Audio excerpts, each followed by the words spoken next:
Hi, my name is Phil Sorentino and I'm the original humor consultant. We started back in 1981. Today we're going to give you where we got the definition for your sense of humor. It was from my son's kindergarten teacher.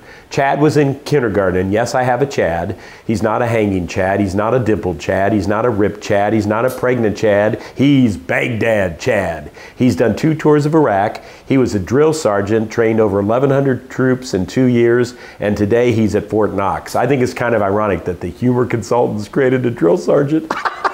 But he was in kindergarten, they were talking about your 5 senses. So Chad raised his hand, he said, "What about your 6th sense?" The teacher said, "Your 6th sense?" And Chad said, "Yeah, your ability to read other people's minds."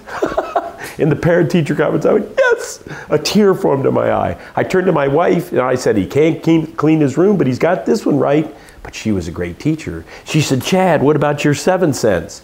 And Chad said, "Your 7th sense?" And the teacher said, "Yeah, your sense of humor." So if we can agree that your sense of humor is your sense of perspective, then it's the combination, it's the distillation, it's the result of all the information that we process through our other 6 senses. So literally, your sense of humor ends up being your attitude. And don't we see people with attitudes? To quote my great late friend, E. Larry Moles from Lima, Ohio, he said, "I see people walking around looking like they were weaned on a pickle. They got these attitudes."